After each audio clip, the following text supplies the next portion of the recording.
Hi, I'm Trevor Thrasher, the Director of Training for 88 Tactical. I spent over 30 years of my life as a man-at-arms, working part-time or full-time in various capacities. I worked in law enforcement as a patrol officer, in a street crimes unit, and as a SWAT operator. In the military, I was infantry and spent 20 years as a Green Beret in special operations.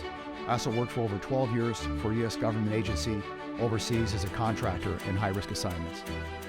Throughout my time as a man-at-arms, I noticed a giant discrepancy between the way that we were trained to operate and what actually occurred during operations that became high risk. For some reason, there was a big switch and people's behavior was completely opposite of what we intended to do. Now, this big training disconnect to me became evident when I started to do a deep dive into the why this occurred.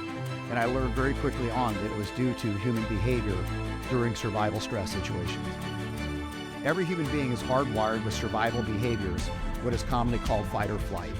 We have to learn how to work with our fight and flight system as opposed to just ignoring it and thinking that it's not going to happen. Also, we have several survival-based intuitions that will occur based on our experience in life and some of our training. And then, and only then, do we get in our high thinking brain where we can actually evaluate a situation and make a deliberate decision. Unfortunately, most people train at that deliberate decision mode, and they don't understand that they have to make it through those other layers of the brain before they get there.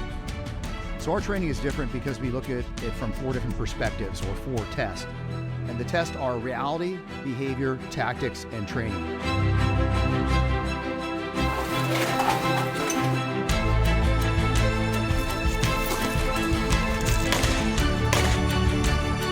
The great thing about our organization is that we train a wide variety of people, from civilians, law enforcement, and military personnel.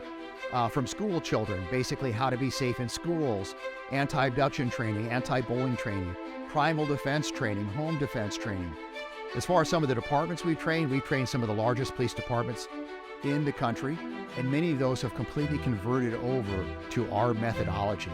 On top of that, we've trained military units, and I've even worked closely with some foreign military special operations units.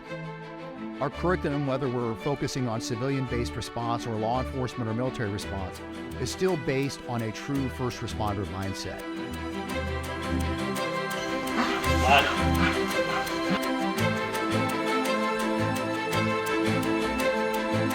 Move!